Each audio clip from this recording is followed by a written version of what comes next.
दोस्तों, आज हम जानते हैं मांसाहारी पादप या कार्निवोरस प्लांट के बारे में। कीटाहारी पौधों की कुल 400 जातियां पाई जाती हैं, जिनमें से 30 जातियां भारत में पाई जाती हैं। ये पौधे ऐसे स्थानों पर पनपते हैं जहां नाइट्रेट का अभाव रहता है अथवा वे जमीन के नाइट्रोजन को उपयोग में लाने में असमर्थ होते हैं। जीवन के लिए प्रोटीन अत्यंत आवश्यक है और इसे प्राप्त करने के लिए पौधों को नाइट्रोजन मिलना चाहिए। नाइट्रोजन के लिए ये पौधे निकट आने वाले कीड़ों का भक्षण करते हैं। आइए जानते हैं कुछ ऐसे ही पौधों के बारे में। मांसाहारी पौधों की खोज सर्वप्रथम 1875 में हुई। चार्ल्स डार्विन ने इन पौधों के बारे में लिखा है, कुछ पौधों में न केवल छोटे जीवों को पकड़ने की क्षमता होती है, बल्कि उन्हें पचाकर उनमें मौजूद पोषक तत्वों को अवशोषित करने की क्षमता भी है। यह बात उन्होंने 100 साल से ज़्यादा समय पहले ही कह दी थी, परंतु आज भी हम मांसाहारी पौधों को देखकर अचंभित हुए बिना नहीं रहते हैं। आमतौर पर मांसाहारी पौधे ऐसी मिट्टी में उगते हैं जिसकी प्रकृति अम्लीय व दलदली होती है। इस तरह की मिट्टी में नाइट्रोजन की मात्रा बहुत कम होती है और इस कमी को पूरा करने के लिए ये पौधे कीटों को पकड़कर उनके शरीर से नाइट्रोजन को प्राप्त करते हैं।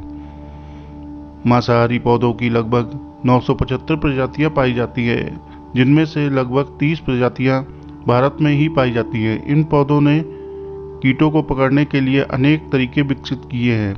विस्मय की बात यह है कि कीटों को पकड़ने और पचाने वाले अवयव सौंदर्य से परिपूर्ण होते हैं और इसी सौंदर्य के कारण कीट इन पौधों की ओर आकर्षित होते हैं। आइए जानते हैं कुछ ऐसे ही पौधों के बारे में। घटपर्णी यानी पिचर। इस पौधे का वनस्पतिक नाम नेपथिन्स खशियाना है। यह पौधा मुख्यतः असम के खासी पहाड़ियों में पाया जाता है। इस पौधे की पत्ती घट या कलश के रूप में विकसित हो जाती है, जिसके मुंह पर पत्ती का एक ढक्कन होता है। इस कलश से एक प्रकार का मकरंद यानी कि जो कि मीठा और तरल पदार्थ होता है निकलता है, जिससे कीट इसकी ओर आकर्षित होते हैं। इसे खाने के लालच में कीट घट के अंदर उतरते हैं। कलश की तली में पाचक द्रव होता है और कीट कलश में प्रवेश करते ही फिसलकर उस द्रव में डूबकर मर जाता है। उसके बाद इनका विघटन होता है और पोषक पदार्थ निकलकर द्रव में आ जाते हैं। इसके बाद पत्ती इन्हें सोख लेती है। सनड्यू।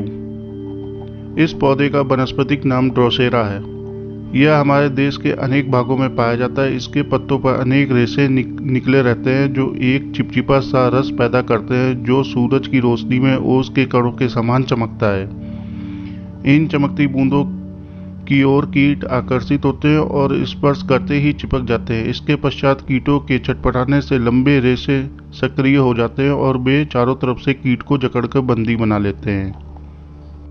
इन रेशों से एक प्रकार का पाचक द्रव भी निकलता है जो कीटों के पोषक तत्वों को अवशोषित कर लेता है।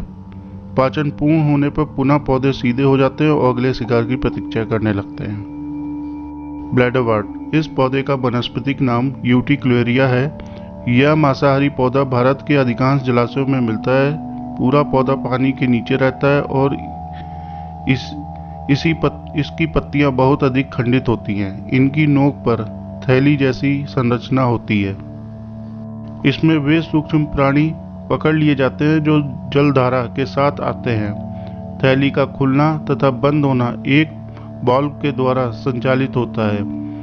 शिकार के पच जाने के बाद वाल्व खुल जाता है और अगले शिकार को पकड़ने के लिए तैयार हो जाता है।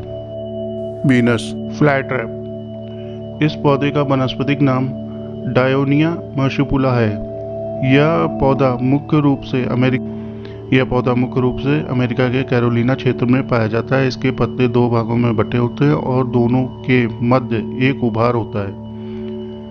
वह दरवाजे के कब्जे की तरह कार्य करता है। पत्ते के दोनों भागों की सतह पर संवेदनशील बाल जैसे रेशे होते हैं। इनमें से किसी को कोई छू ले तो पत्ते के दोनों भाग तुरंत बंद हो जाते हैं और कीट इनके भीतर कैद हो जाता है। कीट को पूरा पचाने के पश्चात पत्ते के दोनों भाग पुनः खुल जाते हैं और अन्य शिकार की प्रतीक्षा करने लगते हैं। सारासीनिया।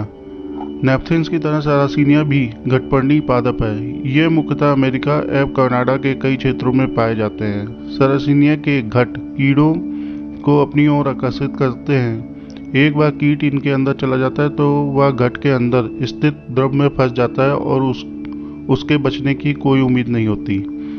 पाचक द्रव उस कीट के पोषक पदार्थ ग्रहण कर लेते हैं। वाटरबर्ड्स। इस पौधे का वानस्पतिक नाम पिंगुइकुला है।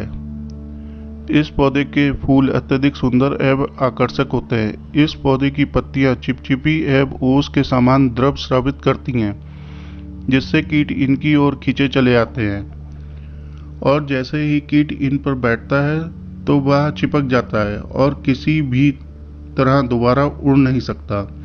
चिपके हुए कीट का पाचन द्रव कर लेते हैं और उनसे पोषक तत्व मुख्यतः नाइट्रोजन ग्रहण कर ली जाती है। Cobra lily.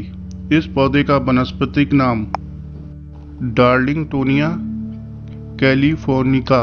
कोबरा लिली इस पौधे का नाम इसलिए पड़ा चूंकि इसकी ट्यूबुलर पत्तियां कोबरे के फन के आकार की होती हैं। पत्ती का ऊपरी भाग फूले हुए गुब्बारे के समान होता है। इसी फूले हुए गुब्बारे के नीचे एक छोटा रास्ता होता है जहां पर कीट आकर बैठते हैं तो फंस जाते हैं। इस पौधे की एक और विशेषता है, यह पौधा पाचक एंजाइम्स नहीं पैदा करता, जबकि उनके स्थान पर बैक्टीरिया व प्रोटोजोआ कैद कीट के पोषक तत्वों को ग्रहण करने में सहायता करते हैं। इस प्रकार मांसाहारी पौधों का यह अद्भुत संसार अत्यंत रोचक एवं अनोखा है। ये पौधे इस बात से भी अधिक घातक है कि चाहे कोई भी विषम परिस्थिति हो, जीव जीवित रहने के लिए मार्ग ढूंढ ही लेते हैं।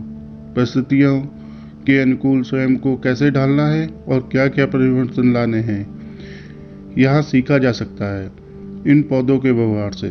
संक्षेप में कहें तो मांसाहारी पौधे जीवों की अद्भुत जिजीविषा का परिचय देते हैं। आशा करता हूँ आपको ये फैक्ट अच्छा लगा होगा। अगर अच्छा लगा है तो चैनल को लाइक करिए, सब्सक्राइब करिए। धन्यवाद।